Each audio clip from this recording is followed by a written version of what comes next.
as business owners, that's what we're delivering. We're delivering value to our customers. And if we focus on maximizing that through love and respect for our customers, that's what's going to increase. So yes, you can kind of do, the 60 pieces of Mm. content a day, but if you focus it, you're going to have a much better result.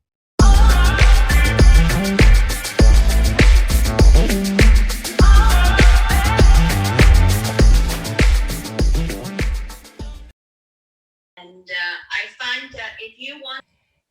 So today on Uncover Wealth Radio, I have the massive privilege of speaking to Maceo, who is a serial entrepreneur with 2 decades of building businesses by creating great products and great marketing. His experience spans a wildly eclectic mix of practical real-world experience from the US Army to the cutthroat world of electronic trading.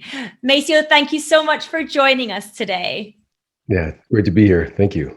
Awesome. So obviously those two things quite different. US Army, electronic trading. Tell us what kind of story got you between the two of those? Well, it's funny, when it comes to trading in particular, it tends to draw from, I'll call it high performance professions and high performance hobbies. Yes. Some of it I think is by design. Obviously, trading, there's a lot of money to be made, so it's very competitive. But a lot of firms specifically recruit individuals that have achieved high levels of success in, let's call it, objectively measured environments. So if you're in sport, that's about as objective as you could get, especially if you're going head to head against other people on an individual basis. But yeah, I mean, I've been drawn to high pressure, high competitive, high risk, high reward, almost from the very beginning. So I think for me, it was inevitable, but it was really more by accident. I was running a early cell phone company, was walking through a trade show, saw a video on a table, picked it up. It was about trading, and it's kind of all she wrote after that. Nice. So I am sure that you learned a lot of lessons in trading. What did it sort of teach you that you've been able to bring into running a small business as well?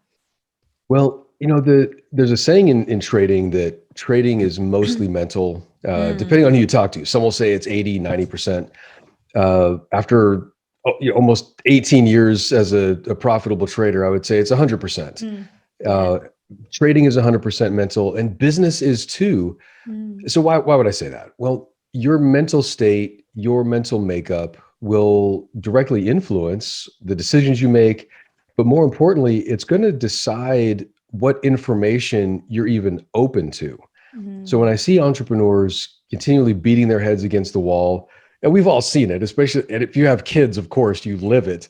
You're watching another human being do something that's totally counterproductive, and you can even tell them, look, the answer is right here. And then they totally ignore, the advice and go on their own way. So completely, that personally enabled me to go into business with a completely different set of eyes, I think. But it also enabled me, I think, to be far more aggressive about seeking the truth. And so often, and a lot of the reason why I decided to do these kinds of, do podcasts and kind of come out of the shadows is really just the wealth of information that's out there from people that are like a carbon copy of a carbon copy of a carbon copy. So 14 generations ago, somebody read a book and then they taught somebody how to do, so it's like there's very few operators anymore that are out there teaching stuff. And so, I see entrepreneurs getting information from very popular people that's really not going to serve them well. So I completely agree so much with that statement. So trading, trading is very much about methodology rather than about specific tactics, although there are some specific tactics that work. But usually, you have a generalist as a trader that translates directly over to business. So there's most of what I learned as a trader directly applies to the business world. And I would have also thought that sort of looking at data, analyzing data, Mhm. understanding data is also probably a big part of, both worlds actually, but also a Yes. part of the small business world that often gets forgotten in favor of following the gurus Right. whose own guru read a book 20 years ago. Well, so I love picking on Gary Vaynerchuk mostly because he invites it. Like, he wants people to Yes. give him critiques. And so the big mistake of Gary himself and somebody looking at somebody like Gary is he was born of the internet. So he got Yes. onto YouTube in the early days. He got onto Google pay-per-click. I was there at the same time. I was actually a little bit before him in video. Not that that makes me better. I'm just saying, like, there was so much trend back then that somebody was going to be successful. And it just happened to be Yes. Gary. At the same time, there was a massive increase in the US in these big box wine stores. So you can't just look at him in isolation and say, oh, he without any other inputs, he was successful. Yeah, it was almost the gold rush era, wasn't it? Well, absolutely. And then so as he moved into the marketing world, he's riding the next wave of social media platforms. And, so now he talks about produce 60 pieces of content. And for a small business owner, which I actually tried that, I sat down and said, okay, I know how to use these platforms. I've got the devices. Let me do this. I blew out in like a week. I couldn't do Yeah, it. I was exactly the same. I was like, this is insane. So, You need a whole back end 20-person yes, marketing team to be able to right, actually do that and serve your clients and right, manage your team and all the other things right. that come along with it. Well, but Gary's response would be, "Oh, well, you two aren't grinding enough. Are you sleeping? Are you watching Yes. any TV?" And I'm like, "Dude, no, I No, don't yeah, watch TV. I exactly. work 16 hours a day." And I So sleep. yeah, and right. And let's face it, we're not all insomniacs. So um, that's one aspect of what I'm out here beating the drum for. But let me go back to a statement that you made about data. What what trading will do for you if you're successful is it'll help train you. And I notice I didn't say give you the ability. It will train you to see data for what it is, not for what you want it to be or for what your biases tell you it should be. And I got to tell you that this is such an insidious and sinister aspect of humans that without specific training, it's nearly impossible to overcome because as you get into the cycle, it's like these biases and actual biological processes in your brain take over. So one of the things that I gained from the trading world was the ability to understand that aspect and teach it, which not everybody does. And so there's first of all the training to be able to see data, and then over time, if you get a leadership position in trading, it's usually because you've got some ability behind it. And so really for most entrepreneurs, what I would say is if you focus on the data, that's great, but you've got to have some way to pull yourself out and objectively look at the information. Otherwise, confirmation bias and hindsight, all these things that we know exist will kick in. And let me tell you, especially with all of the information we can get, I mean, Google Analytics is very robust, and it's free. So most business owners have access to it. You can look at that information and not know what to do with it, or more importantly, you'll look at it and assume things that aren't true from the data set you're looking at. Yeah, absolutely. And I think for many business owners, it's almost about pulling the emotion out the data as well, because there's so much of that kind of wrapped up in what we want to see in our business and what we expect and what we hope to happen, that actually, when we are looking at that kind of cold, hard data, whether that's, how many people are coming to your website or your profit and loss account, it's pulling the emotion out of it and saying, okay, what is this actually telling me? And therefore, what actions need to come out the back of it too? Exactly right. Yeah. So on the trading desk, it's obviously all about action. If you're there for more than a few years, what you understand is you've got to constantly do stuff. It really doesn't matter what time frame. You could be like a Jim Rogers and want to hold something for 20 years, but you still have to be very active and in motion. Right? And so as entrepreneurs, it's really easy to get into non-action, right? And sit there and wait to, well, let me get more data, let me react. but you can actually become very proactive in business. You can get very, if you will, aggressive about either growth or improving or optimizing your conversion rate.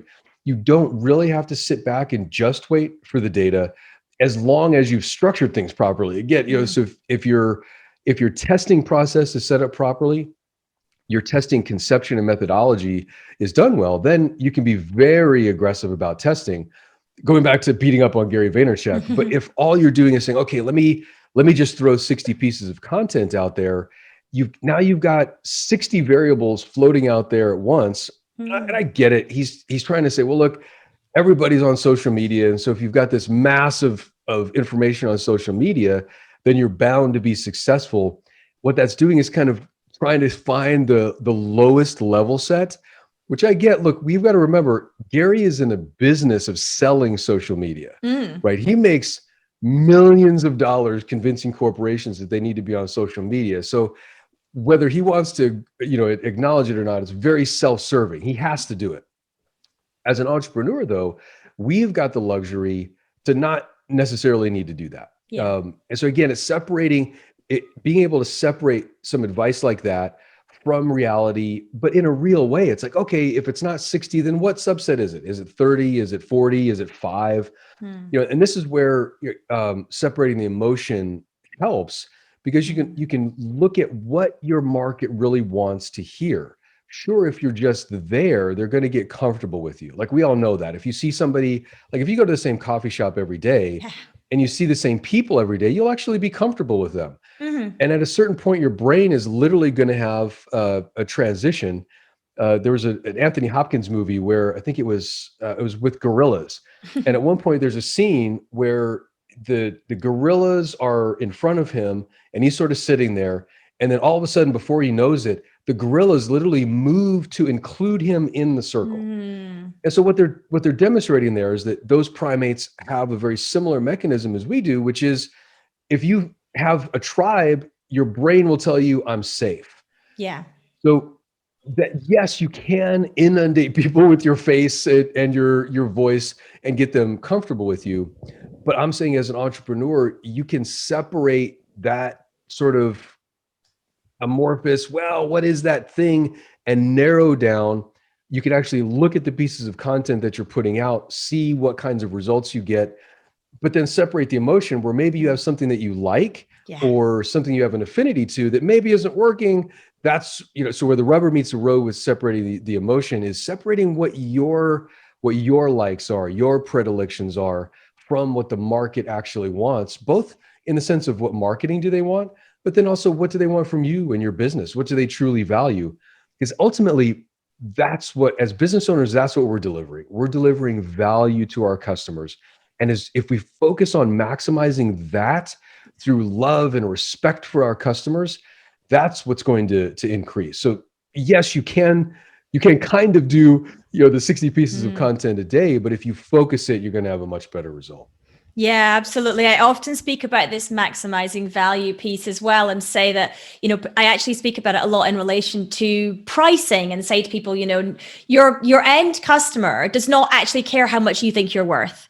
What they care about is the value you provide them. So don't base your pricing on this whole thing that people talk about, charge your worth. No one cares. No one really cares what your worth is, apart from yourself and maybe your mom. So, don't charge based on that. Charge based on value. Right. Well, so, I'm famous or notorious, depending on who you ask, for always, I ask a very few kinds of questions. And one of them is, well, how do you know that? So when people say, oh, you have to charge what you're worth, I'll ask them, well, how do you know that? Well, so I was actually there when a lot of these concepts were introduced into the world of quote unquote internet marketing. And so that line of thinking actually goes back to a couple of guys. One of them is named Dan Kennedy. And so Dan Kennedy, in like the boom of both internet and direct response advertising, convinced a whole bunch of people that they just needed to continually raise their prices.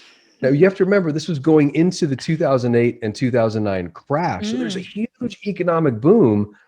And quite literally, it was based on this idea that people have more discretionary income, So you need to go get more of it. This was an amoral, a value. Like there was nothing about producing more value. Yeah. And in fact, when I left that whole clan, if you will, Bill Glazer, Dan Kennedy's partner, was up on stage. It's a very small group of us. And he said, when you're producing content, you have to figure out how much hot air you're putting into your product to sell people on, just like we sell you. Ha, ha, ha. Wow. I remember literally looking to my right and left and say, did he really just say that? And I left like that moment. I walked out of the room, canceled my subscriptions because I realized, okay, they're doing what they're telling me to do to me, but I don't like it. But like, I was going to say, you don't like it. So why would you do that to someone else? Right. Why would I want to pay for hot air? And more importantly, exactly why I'm very high in compassion. If you look at my Big Five personality profile, I'm on the extreme for politeness, which is not please and thank you. It's more like giving respect to authority just for the sake of their position. Yeah. But I'm also like really high in compassion. So for me, I wouldn't want to do that to anybody. And so my benchmark is my mom. We grew up very poor, come from a mixed family. Father's Black, mom's Jewish. She worked 3 jobs to keep us out of the ghetto. And so she recently passed away. And so when I was looking at settling the estate, I saw like her Social Security account over the years, and I was shocked. First of all, at how much she was able to, leave, although it was modest. But that really hammered home what I'd been doing for all those years, which is if someone is like my mom, working 3 jobs, trying to keep their family, above what I call the suck, like when you just can't recover, I need to produce something. Granted, she would still have to do the work, but I need to produce something that I know is going to improve her life, not preying on her desire to improve herself in sort of this blind ambition way, and then capitalizing on people's gullibility. Because a lot of people don't know this, and some of Dan Kennedy's higher paid stuff. I mean, I was at a $15,000 event, and he literally said, you need to study cults and people that, scam artists and whatnot, because we're looking, our ideal prospect is somebody that's gullible. And again, I'm looking around thinking, like, really? Hang on, that makes it me. That means I am exactly gullible. Right. Okay, thank you. I was one of the very few people that saw that in the room, but then I was like, really? Is that what we really want to do as business owners? So can you do that? Yes. Can you simply charge more money? Yes, you can. I'm here to tell you that there is a subset of people out there that they are gullible. They are going to believe you. You can get rapport with them and increase that gullibility ratio, whatever you want to call it. But again, I think we as entrepreneurs, if we're really going to use these cliches like be the good in the world and those kind of things, we have to actually put some meat to that. So if I'm going to be the change, I knew I had to start with me. And so a lot of what I'm quote unquote preaching now really does go back to, my early days as an entrepreneur, 2005, 2006 and 7, where at the same time as I was experiencing this massive growth, so I took a business from, I borrowed $25,000 from my dad. I was able to grow a business to 26 million in revenue within 3 years. We peaked out just under 50 million. But I was able to do that without, selling my soul as it goes, and really wrestling with some of these concepts, both in the sense of what am I delivering to my clients? How do I really maximize value? But then also devising tests and approaching it from the standpoint of how do I measure value? Like, is it shares? Is it likes? Is it comments? And understanding that, there's this really weird interplay with people and social media and mobs as they get, as people get together, they really don't act like individuals anymore. So anyway, I could geek out on the data and how we actually built that. Me too. I could geek out on data all day long. So I'll end it with this is, if somebody's listening to this and they're wrestling with some of these core issues, like it's like you can feel it doesn't sit well with you. I can promise you that there is a way out. You do not have to sacrifice those kinds of things in order to be successful, but you do then need to be very picky about what you get into. In fact, years ago, so I exited my business in 2011, 2012-ish, and it'd been a couple of years and I hadn't really done anything publicly. And one of the people that I was involved with, very prominent marketing guy out of Israel, he was like, Maceo, when are you going to do something? And And I said, look, man, when you can pick a $50 million opportunity, how many of those do you need? Yeah. So what I was communicating to him was what can happen, just like in the trading world, if you get so focused on the short term or the, I'll call it the near term. Like, so as an entrepreneur, if you're really focused on what your ROI is or day one revenue or day one profits, you're so focused on the short term that what you wind up sacrificing is that long-term vision. Yeah. And I'll tell you what, you'll wind up, 5-10 years down the road, looking around and thinking, how did I get here? Like, what did I create? Yeah. So it's as if you're looking at some of these, well, I'll call it softer issues, so moral issues, ethical issues, greater good issues, which I'm 100% about. I've been about really since I started. You've got to focus on trends. And an easy way to measure this is go to trends.google.com, throw in some keywords from your business, if it's your major business category, and then just start digging into the tool. Combine keywords. So, use, I don't know, if you have a coffee shop, maybe I need more coffee. So type in coffee shop and then add a keyword with your local area. So, if you're in Glasgow, type in Glasgow. If you're in London, type in London. And you'll see on a local basis what people are searching for online. And so that's a very quick and dirty measure for what trend is there. So why would we want to do that? We want to do that because human beings are energetic creatures, right? Our brains are electrical matrices, right? There's all kinds of electricity firing up there in our domes. And EKG has electricity as the first word. So we've got to understand that it takes energy for somebody to focus on you. Yes. The reason why you want to trend is you want to ride somebody else's energy input so you don't have to pay for it. What we've lost in the marketing world and in the entrepreneur world are some concepts from all these old school copywriters, which basically boil down to this. You don't have enough money to create desire. Right. So what Gary Vaynerchuk is kind of peddling is an antidote for that. But that's not how it works. If somebody doesn't have a desire for you, for your product, I don't mean that obviously in a personal way, if somebody doesn't have a desire for what you're selling, then all of the 60 social media posts a day is not going to overcome that. Right. And so what I'm saying is you can focus you and your energy on the back of something else. And so that's basically a trend of, obviously there's a lot into that, kind of getting into my grand unifying theory of business.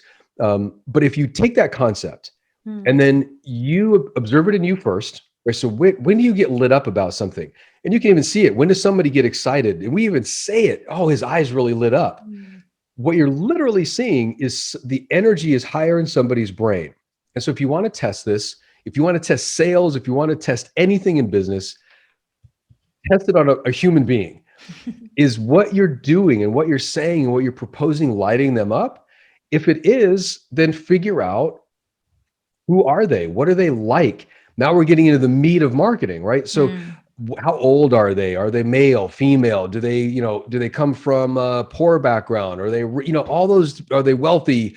Are they a professional? Are they what we call blue collar in here, or trades? When you understand that, you can start to get some generalizations and then test that same value proposition on larger and larger groups. So quite literally, you can break marketing down into its simplest elements by going backwards in time and looking at how people actually sold remotely before we had the internet. Yes. So this is going to the Robert Colliers of the world and that sort of thing. And so these are people that that were selling in the 19-teens and the 1920s through mail during the Depression. So the maxims and the methodologies, more importantly, that they developed, we can transfer directly into today that are far more powerful than just blindly throwing stuff out there into the world. And more importantly, we can do it in a way where we're giving value, we're being the change as it were. We're not just raising our prices because people have more disposable income, or they just have this burning desire to spend some money right at this moment.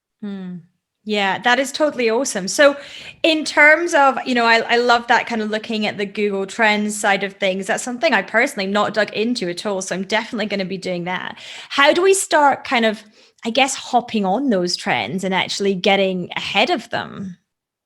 Well, if I could tell you how to get ahead of a trend, we probably wouldn't be talking, right? I'd be on Fair some island with like 15 planes. I'm enough. joking about that, but You'd yeah, be I on mean that's Oprah instead of here. oh my goodness. Yeah, so here's what we know. Mm, We know trends appear, so that's a surety. But we mm, don't know when they're going to show up mm, and we don't know when they're going to end. So mm, it's not like we can get in front of them. What we can see is when they start and you can gain some skill at jumping on them early, mm. but that's also where the highest risk is, right? Of So to course. use the trading example, if you get in on, let's say Microsoft, you think, hey, I think Microsoft is going to start trending, maybe not, right? So you've got to Mm, have something in the market, stop loss where you're like, okay, yes. stop the losing. And in business, that can be really tough, especially if you have a physical product because you've got tooling and die Mm, sets and all that.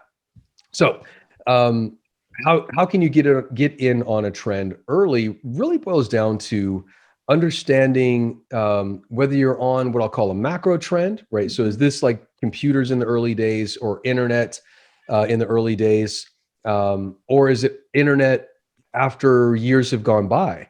Right? mhm, So, I've been blessed to get in on so many different fields as they were dying mm, and then seeing the replacement come up. And there's in the trading world, when there's a transition like that, you'll see a chart get really what we call choppy, right? So prices mhm, going up and down and up and down. It's not really going anywhere. There's lots of confusion. People are, getting in and getting out. They're running hither and yon. The same thing happens in business, but it shows up obviously differently than on a price chart, right? So you'll mm, find I'll use Slack as an example here. So we all basically use Slack. So yeah. Slack is the winner of that competition. But in fact, I was developing a competitor to Slack, Mm, and there were about 8 total competitors. Hall was the next, like they were on par with Slack. So Hall mhm, and Slack. And they were battling it out for users and they were both bragging about how many users they were getting. But why did Slack win? Slack won because they understood what people wanted. So mm. remember, Skype had been around and is still around. It's around because Microsoft bought it and stupidly they're pouring more money into it where they Yeah. probably should just abandon it and go to Slack, which they've got Mm, Teams now. But at the time, Skype had no ability to search. mm. In a business setting, like, so if you and I were working on a project and we're typey going back and Yes. forth and sharing images and whatnot, a couple of days later, I'd be like, Annette, what did we talk about? Like, man, Mm. you had this great idea. And I remember kind of what it was, right? So search, right? I might know a few keywords. You can't do that in Slack or And in Skype. I do that all the time in Yes, Slack. right, Every day right. I'm searching. Yes. Mm, So what Slack knew that Hall didn't, which I saw back then, was they knew people wanted to search. mm, When they got that and they saw that not only gained them traction, but when they looked at their metrics inside of their application, they could probably see, user time in app went up, users coming into the app accelerated, but more importantly, you could look at an individual, so or even a team like us. So like let's say we're mm, 2 people on a team, we're using it, but then all of a sudden our team grows. mm. You can track that back to, so what are people using once they get into it? They saw it with search. And so you correlate that over time, like, okay, if enough people are on the app and their time in app goes up and the number of people on their team increases and it's related to search, hey, let's test search. Yeah. Right? So that's an example of how to um, use data in a way, separate your emotions, right? Because Mm. I bet what they really liked were the features of like image sharing. Yeah. Maybe I'm saying that because that's what my co-founders wanted. Like, no, Maceo, we need to have video. We need, they need Mm, to be able to share images. And I was like, guys, no, it's search. mm. People want to be able to go into this tomorrow and see, understand what we talked about. They may remember a stock symbol or something Yeah. like that. I was like, no, no, no, no, no. So they were emotionally invested in images and video. They Mm, felt like that was where to go. But that wasn't objectively what was going to move the needle. mm, So getting in on trends, is a little bit of detective work, Mhm. right? So if you understand that trends morph and change, you've got to understand where you are in the broad scheme. So internet just broadly today, it's much, much different than it was in the beginning. I was so early in the internet, it was dial-up.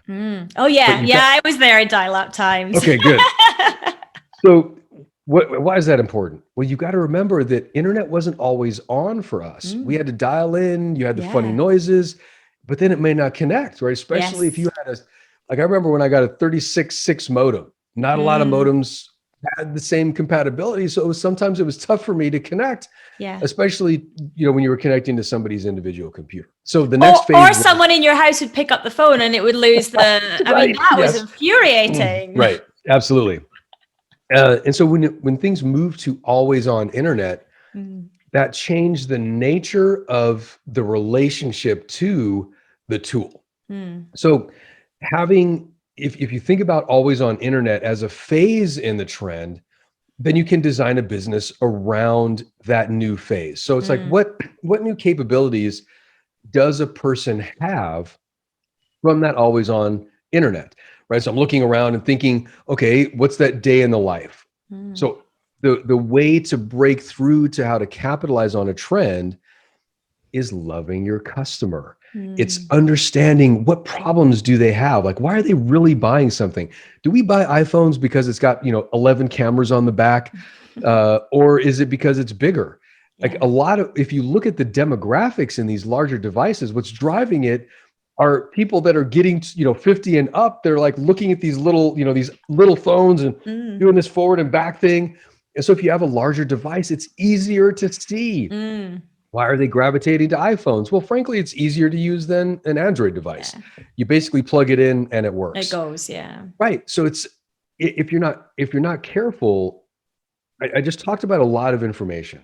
Right. So if somebody loves Android, they might say, well, look, Android's better, and they could give me 57 reasons. Yeah. My point is, you've got to separate your love for Android from the data. Yes. If you look at the data, iPhone users are better buyers, they have more money, they're better customers. Well, you can actually get to objective reasons why. It's just for those people, it's a better device. So if you're in the app business, it would behoove you to focus on iPhone apps. Should you have Android? Yes. But you've got to realize that the bulk of your revenue is probably going to come from a smaller subset of iPhone users, not Android. That's one aspect of not only how to look at a trend, but then how to like decipher it into actual business decisions and frame those business decisions so that you can test, which means obviously you need to be able to test and track Android versus iPhone, separate them out demographically, but then also think about if you've got an app that has a wide range of ages that are using it, you've got to understand that somebody who's over 50 didn't grow up with the internet. They grew up with phones that you took off the wall and newspapers that you held in front of your face. And more importantly, like 3 or 4 media outlets. So when they're interacting with your device, they have certain things that they want. They have certain trust that they're not willing to give. And so understanding how to raise your level of credibility with them is going to be critically important. Understanding that you need to have really ugly forms on your device because your form fields need to be really big. Here's the level that I got to. So I really love watching people use devices, especially if I'm selling on them. One thing most people don't understand is that as people get older, they get more dehydrated. Well, we have capacitance screens, which means there's an electrical connection between your finger and that screen to register whether or not you're touching it. That's why if you touch it with, some random object, nothing happens. There's no electrical connection. Well, if you're dehydrated, do you have good electrical connectivity? No. Interesting. That's why you see people like bashing their screens, presumably. Yes, that's exactly right. And so if you watch older people use devices, they press and they press harder and they tap it multiple times. So you may actually get better usage on your device if you remind people to drink some water. Interesting. Wow. Or if you, like, let's say you're on a form field and you don't see an input for a while, and that user is above a certain age, why not have a pop-up that comes in, having trouble tapping on your screen, try licking your finger. So they just did Yeah. that and they touched their screen. Oh, it works. So what are we doing? We're loving our customer. We're finding something that they're frustrated with. Because when I watch people have that experience, like they're tapping on the device and doesn't work, or when I catch myself doing it, like I've actually caught myself beating my phone a little bit. It's like dunk, dunk, dunk. Okay, wait a minute. I need to settle down. It's not the device's fault. Yes. But you have to remember, that's the world I came from, right? We came from a world that was very mechanical and oftentimes banging something Yeah, helps. Fix it. Yeah, it worked. Yeah, just kick it. That'll do it. Okay. Right. I mean, I remember as a kid, we had this old, like I said, we didn't have a lot of money. We had this old black and white TV, and every once in a while, it would go out, and I just smack it on the side and start working again. Yeah. So again, if you understand your customer, you understand their frustrations, you can deliver value. And I got to tell you, if you did that, like you actually popped up a video to that older demographic and you start seeing forms getting filled in, what you've done is understood the real data. So remember, at the root of what we're talking, you asked me a couple of questions. At the root of what we're talking about is, how do you get useful data? Well, if you're a coder, you're going to think, oh, I need to get data by looking at data. No, you get data by looking at the person that's generating the bloody data, right? Garbage in, garbage out. If you're only looking at Google Analytics or your app analytics, and I'll use some jargon, hopefully that will appeal to those kind of people, you're looking at a derivative of an abstraction. That if you go into the math of that, you can't get anything useful out of it. Yeah. You've got to go all the way down to what is actually causing something in the world, the human, understand how they then generate the data. So if your dwell time, right, the dead time on your app is going up, you can fiddle fart around with all sorts of needles, right? You can come up with all kinds of ideas of why that is and how you can change that. But it might just be that somebody's dehydrated. Yeah. And that's, that is, you might be searching for all the other things, like, is our button in the wrong place or the wrong color or the, all these other variables that you start playing with without actually kind of thinking back to the individual. That's right. That's exactly right.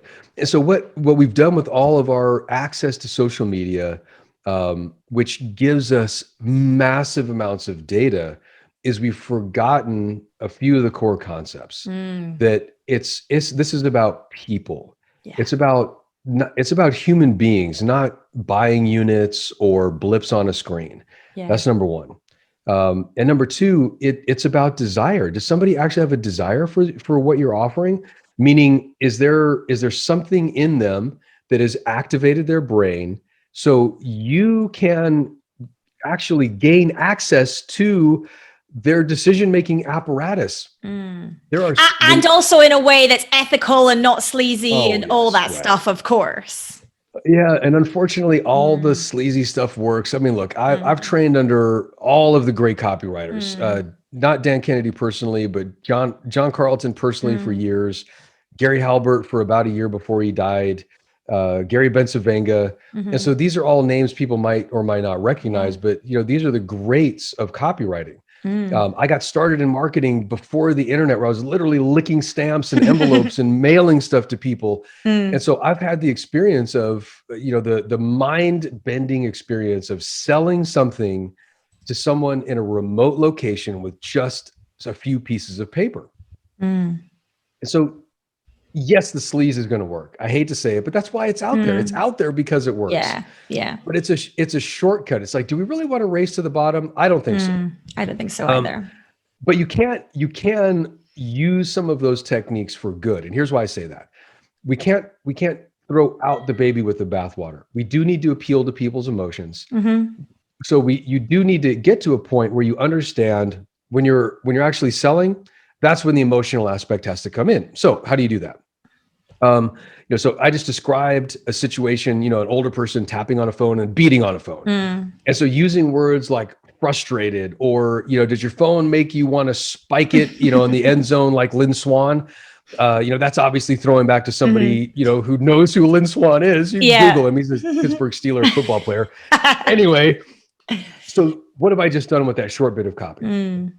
I've related to their emotional experience in the moment. I've called back to elements from their past that generate positive emotions. So I'm using all the techniques without resorting to the sleaze, which would be, make money in 5 minutes, or, hey, you're like the Ty Lopez meme, here's my Lamborghini, here's my library. Yeah. You can do it in a way that does actually add to their experience without relying on that sleazy part. Yeah, absolutely. I love that. And I think, the main thing, like we said, was loving on your customer and maximizing the value. They're the two massive takeaways too.